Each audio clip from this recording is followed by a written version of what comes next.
How do I handle conflict constructively? This is episode 6 of our Ask Me Anything series, and today's question from a team lead is how to handle conflict in a constructive way without further negatively impacting team dynamics or relationships.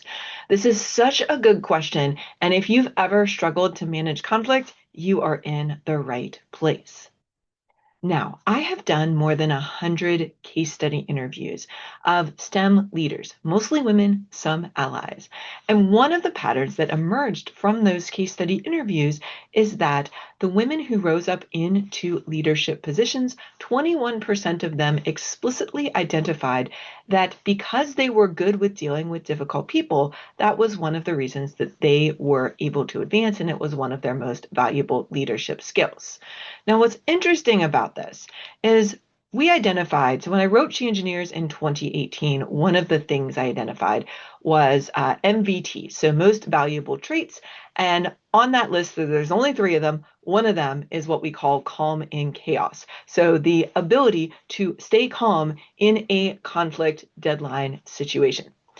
And what we found when we did these case study interviews was that when we got to the super senior women managers, so the women that had risen to the highest ranks of their organizations, the founders of firms, the CEOs, the heads of major departments within government agencies, over 50% of them said that they had this skill of being able to stay calm and manage conflict in a productive way. And so I want to preface all of this with how important this skill is. And if you have been experiencing conflict at work, know that it is not just you. You are not alone, and that our research shows that more than 85% of employees report experiencing conflict at work on at least a weekly basis. Okay, so what can we do about this? So I want to share with you today 3 essentials to managing conflict that all answer this question that we received from one of our readers, watchers, listeners. And these 3 essentials are: first, emotional regulation. I'll define that in a moment. Second, the intention behind how you show up when you decide you want to manage this conflict. And then 3, what precisely to say. Now, we're going to take the first one first on emotional regulation. Now, we all know that we do not show up as our best if we are under stress and a conflict situation pops up at work.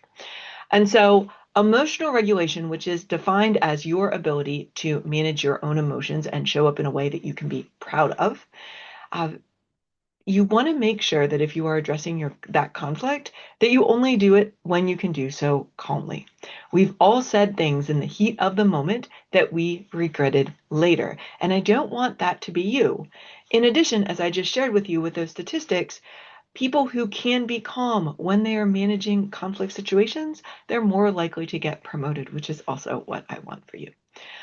And so this is the first thing to check yourself when you are in a situation that you're like, oh, I am really fired up. I want to send that angry email. Don't do that.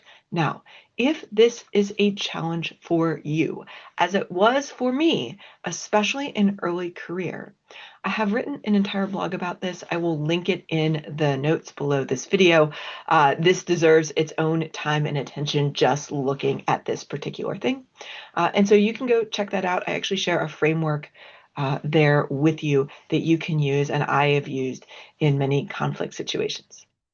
Okay, so that's the managing emotions piece of this. Let's talk about the intention piece of this.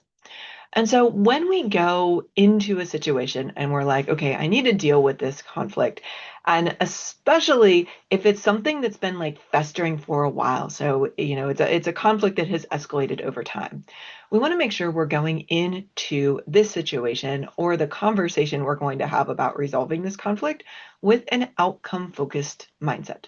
So in other words, we are going into the conversation with the intention of finding a practical path forward. Now, why does this matter?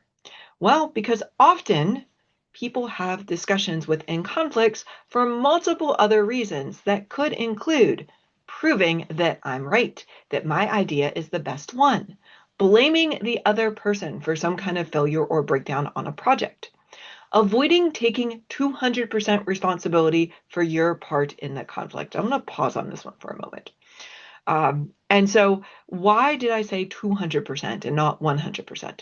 Because if every person in a conflict were to take 200% responsibility for their piece of it, we would find conflicts resolved really, really quickly. Instead, what happens is people are like, oh, I'm taking 50% and they're taking the other 50%. And then we find ourselves butting heads and not being able to effectively resolve it and move it forward. Other reasons that people are like, okay, no, I have to resolve this conflict is because you feel the need to clear the air. That is a really bad reason for having a discussion to resolve a conflict. Because you want the other person to apologize for what they did. We can't control other people's behaviors. We can only control our own. And so no matter how much you may want and rightfully deserve an apology from whatever it is that happened, going into a conversation with the expectation that the other person is going to apologize is likely going to leave you feeling more stressed, more frustrated, no conflict resolution. It might even escalate between the two of you. Or because you want them to like you, or the reverse of this. Oh, we have a conflict. I can't leave this be because I don't think they like me right now. No matter what you do, and this has been my learning over a 20+ year career in STEM, especially if you are ambitious and kind of going up the chain in leadership, you will absolutely hit a point. And for some people, this is in year 1 of your career, and some people this doesn't really happen till year 5 or later, where even when you do the best thing that you possibly can do, even when you do the thing that is objectively right, according to every person you talk to, somebody is going to be upset. Somebody is not going to like you. And so again, when we are going into these situations where we need to resolve a conflict, especially if it's one that's been lingering for a while, we need to first come at this with the intention of, my only goal is to find a practical solution, an outcome-focused path forward. So in other words, ask yourself this question: what is the purpose of my conflict conversation? And I would also add to this, so like, what is the purpose? What is the outcome? There can also be cases, and this is where it can be super helpful to consult with someone that knows you well, that you trust within your organization. You could consult with your leadership or career coach. That's fine as well. Because the flip side of this, especially if it has been going on for a while, is also asking yourself the question, okay, what's the goal or purpose? What do I want to have come out of this conversation? What risks do I run by having versus not having the conversation? And do your goals and outcomes outweigh the potential risks? So, for example, I had someone come and ask me, I have someone at work who has a personal hygiene issue. Should I say something to them? And so we had this conversation about, okay, what would be the purpose of saying something? Do we think this is going to hinder their growth? Do we think that they're being put in front of clients and this is going to cause issue with clients? The answers to all of those questions was no. So at the end of the day, after looking at this question, what is the purpose of your conflict conversation? She came to the conclusion that, okay, the risks to doing this way outweigh the benefits of me having the conversation. Even though it's bugging me, it's really not that big of a deal. So she decided to let it go and not have the conversation. Most of the time, I would say, we end up deciding we're going to have the conversation. But thinking through what is the purpose is the first step, and being really, really clear on what that purpose is. Because when you get into the moment of it, and maybe somebody is yelling at you, maybe you feel tempted to prove you are right, coming back to this idea of, okay, how can I respond in line with the purpose of where I want to go with this conversation, will help you show up as a leader in that particular situation. Okay, so we talked about emotional regulation and intention. I'm going to spend the rest of our time with this video together talking about what to say. And so when we talk about what to say, this is a truism in nearly every conflict I have seen or been involved in my entire career. And it's that conflict occurs when people don't feel heard. So we all think that conflict occurs if we have a disagreement with someone. But I would say that oftentimes it's not actually the disagreeing on the idea that triggered the conflict. It was the way it was disagreed with dismissed, demeaned, belittled someone else. And when that happens in our communication, that's when the conflict starts to escalate, because the person who feels dismissed, demeaned, belittled, even if that wasn't your intent, they're going to get defensive. And when they get defensive, that's when we start getting a back and forth. It starts becoming personal.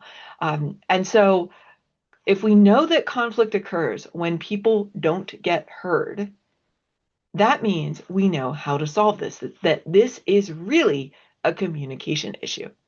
And so I want to share with you a part of what I call the leader response blueprint response to conflict. Now, this leader response blueprint is multi-step, much larger than we have time for today. But the piece I want to pull out is specifically about what to say, how to address things when you're in a conflict situation. And this is the same framework I've shared with many clients. I've shared in workshops and presentations. And so know you are getting something that has been battle tested, works really well. Of course, with any framework, there are going to be nuances in different situations that you may encounter and need to adjust. But this will give you a super simple 3-step framework that you can come back to again and again when it comes to what exactly can I say when I run into disagreements, when I run into conflict situations that will help move us toward that practical outcome that I shared in terms of what's the focus of that conversation. And so the 3 steps in this are acknowledge, focus, question. So I call this the AFQ framework. I like 3-step frameworks or easy acronyms to remember. And this stands for acknowledge, focus, and question. And so I'm going to take these one by one and give you some examples. So what you're going to do with the acknowledge is you're going to acknowledge the other person. Remember, I just said that conflict happens when people don't feel seen and heard. So the first thing you want to do if you're in a conflict situation, and I will also say, if you learn to do this before you get to the conflict situation, you will find that you can de-escalate any potential issues or most potential issues before they even become a conflict. And so you can say something like, it sounds like the situation is really frustrating and needs to be resolved as soon as possible. Or, I hear your frustration and I accept my responsibility for my part in this. This acknowledgement piece is really, really important. I cannot overemphasize the importance of this step, because this piece alone will de-escalate many conflicts, stop them before they start. Most people just want to be seen and heard. They want to share their idea and they want to get some validation, acknowledgement, even if it's not the idea that you end up going with. They want to know, just like you and I want to know, that our voice matters. So when you acknowledge the other person, even if you completely disagree with their idea, when you acknowledge that, okay, this is going on, I take responsibility for my part in it, you go a long way towards finding an alignment, shared values that you can use to build rapport and trust and to be able to move forward with the conversation in a productive way. Step 2 is focus. And remember, we had our question about what is the goal of your conversation. Here's where you put this into practice. So you want to focus on that goal.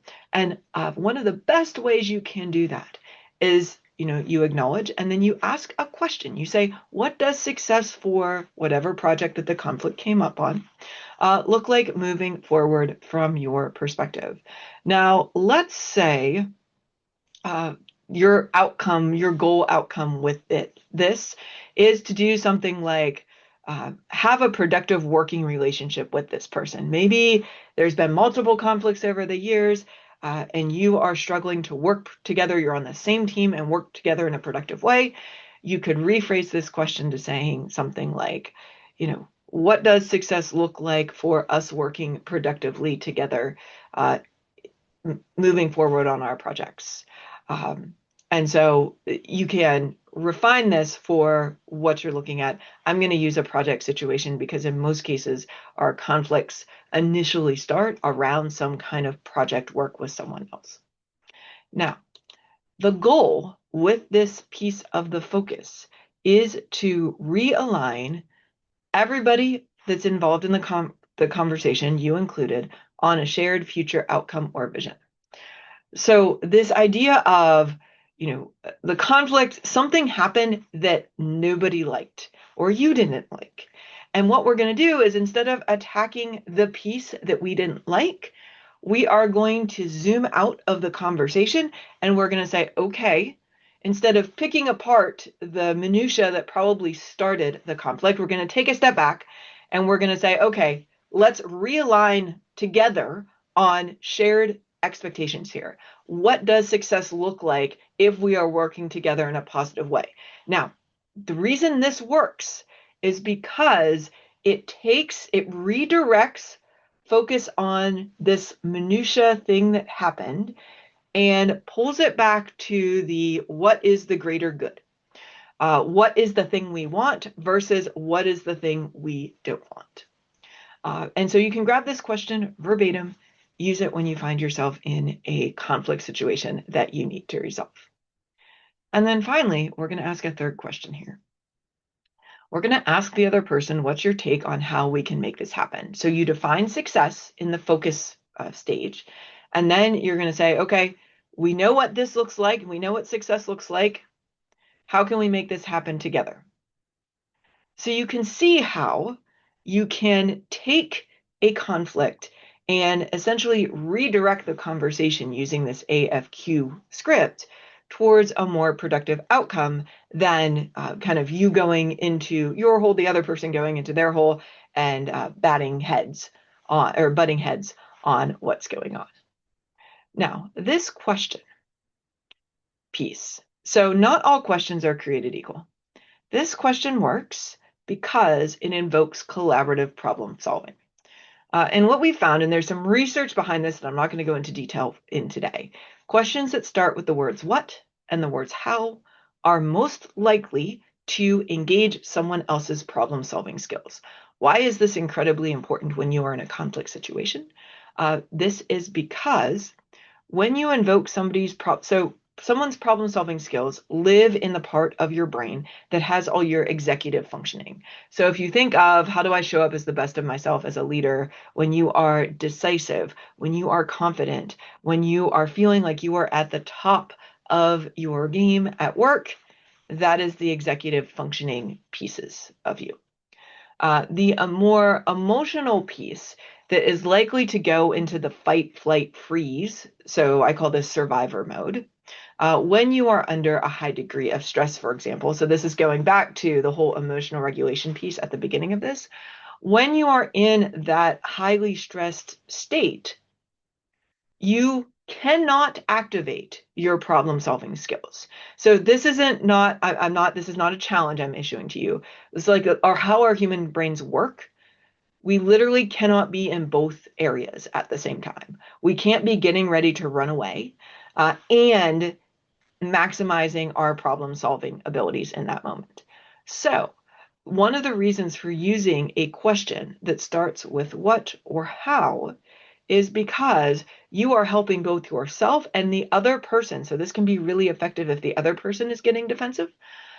You're asking a question to engage both of your executive functions, which will help de-escalate some of the emotional pieces of this that can lead to defensiveness and unproductive discussion of trying to resolve a conflict. Now, this is a rinse and repeat situation. And so you may need to go back and forth between all three of these, one or two of these, particularly the acknowledge with the focus or the acknowledge with the question, in order to actually finally resolve the conflict. But the other thing to remember here is that, you have a framework now. You know what to say, and you know that you want to say this when you are in an emotionally regulated spot and your intention is to go resolve the conflict. And, often there's a gap between knowing and doing. And so how do we close that gap? Well, you have the 25% insight from this video today about, okay, here's logically what I need to do. The other 75% is practice. It is muscle memory. And this is one of the reasons that our workshops and coaching on this topic always include role playing in a safe space. And so I wanted to share with you that if you would like to practice this either yourself in one-on-one coaching, or you think a workshop on this topic would be beneficial for your organization to practice in a safe space, my contact info is in the video description. Just let me know and we can go from there. That wraps it up for this AMA episode, where a team lead asked how to handle conflict in a constructive way without further negatively impacting team dynamics or relationships. Stay tuned for our next AMA video, where we will talk about managing conflict when it is two teams who are in a conflict situation. See you then.